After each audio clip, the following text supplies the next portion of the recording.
In every legend, there's a sacred sword, a prophesied hero, and a kingdom teetering on the brink of chaos.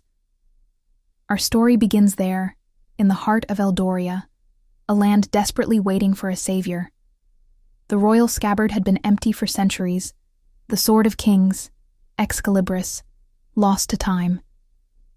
But prophecy whispered that when the kingdom needed it most, the sword would choose a worthy hand. For generations, knights and nobles trained, dreaming of the day they would pull the blade from its forgotten resting place and claim their destiny. They imagined vanquishing dark lords, slaying dragons, and basking in eternal glory. But destiny, as it turns out, has a peculiar sense of humor. Our protagonist isn't a knight in shining armor. He's not even a squire with ambitious dreams. He's Arthur. Just Arthur. A humble farmer from the muddy outskirts of the capital. His greatest ambition wasn't saving the world, but figuring out how to get through the winter without his turnip supply running out. His days were a cycle of back-breaking work, tilling stubborn soil with a rusty hoe, mending fences, and coaxing a few miserable vegetables from the earth. He was kind, hard-working, and perpetually covered in a thin layer of dirt. The grand prophecies of the kingdom were just stories told by traveling bards, as distant from his life as the stars in the sky. One particularly grueling afternoon, while trying to clear a stubborn, rocky patch of land his family had owned for generations, Arthur's shovel hit something that wasn't a rock. It clanged with a sound that vibrated through his entire body. Curious, he dug around it. It was a stone, but unlike any he'd ever seen, unnaturally smooth and with intricate carvings, now barely visible beneath moss and grime. And sticking right out of the top was a hilt, a magnificent, jewel-encrusted hilt. Arthur, thinking he'd stumbled upon some rich person's lost heirloom, gripped it and pulled. He wasn't trying to fulfill a prophecy. He was just trying to clear his field. To his utter astonishment, it slid out of the stone with an ethereal hum, as smooth as a hot knife through butter. The blade that emerged was breathtaking.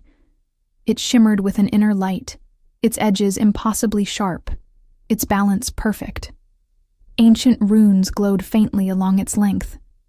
It was, without a doubt, Excalibris, the sword of kings. For a moment, Arthur was stunned. He held the key to the kingdom's destiny in his calloused, dirt-caked hands. The weight of prophecy, of 1,000 years of expectation, settled on his shoulders. He looked at the blade, then back at his field of stubborn rocks and untilled soil. Then he shrugged. Well, he thought, at least it's sharper than my old hoe. The next morning, the villagers saw a strange sight. Arthur, instead of swinging his old bent hoe, was tilling his field with a shimmering, glowing sword. With each swing, Excalibris didn't just cut through the soil. It pulverized rocks, sliced through thick roots, and left behind perfectly straight, deep furrows with zero effort. His plowing, which usually took a week, was done before breakfast. He looked at his handiwork, then at the sword. An idea sparked.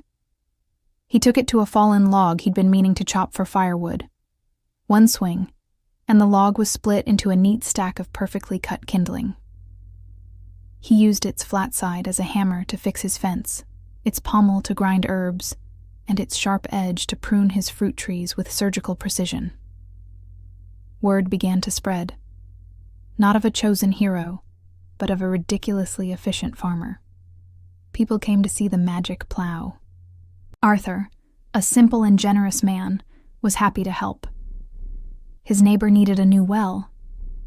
Arthur used Excalibris to carve through the bedrock in a single afternoon. The village bridge was washed out. Arthur felled a giant oak, squared the timbers, and notched them together with the sword in less than a day. He wasn't fighting monsters. He was fighting inefficiency.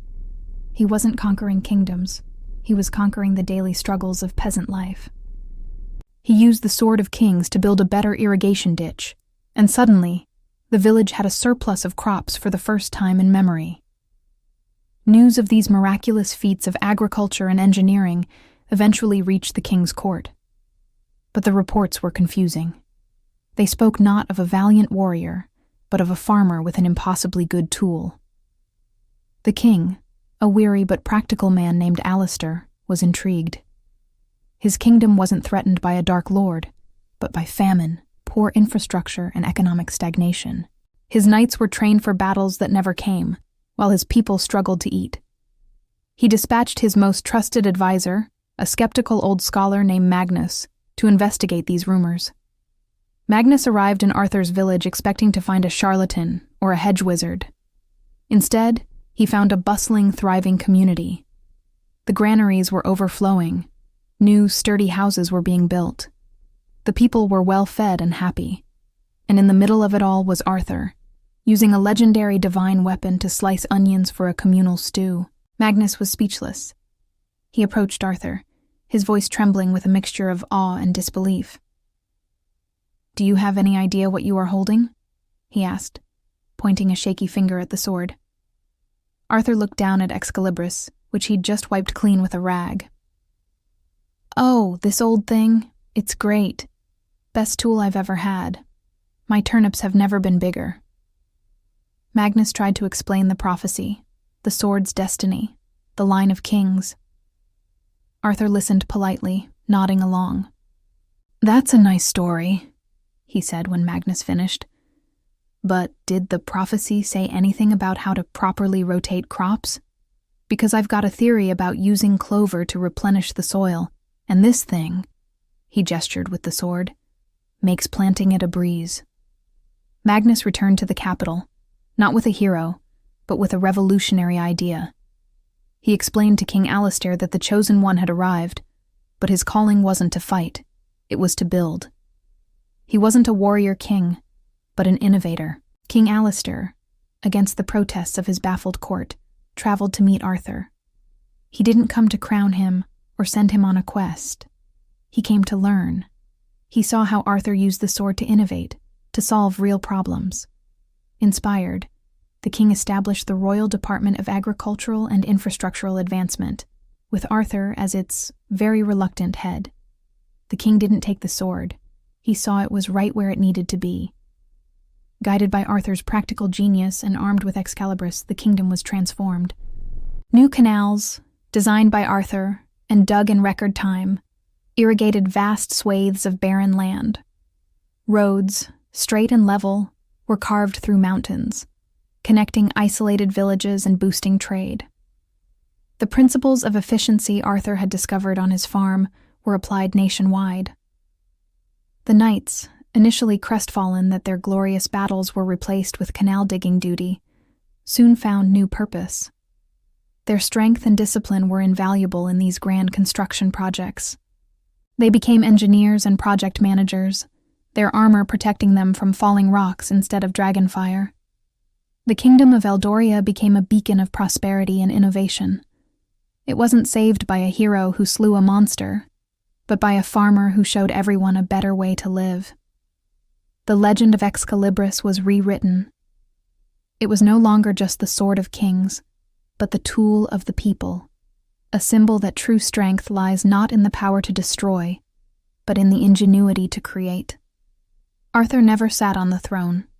He never wore a crown. He remained in his village, though it was now the heart of a thriving network he'd helped build. He still farmed, still tended his turnips, though now he did so in a land free from hunger and hardship. He taught generations that the greatest adventure wasn't finding a magic sword, but figuring out how to use it to make the world around you just a little bit better.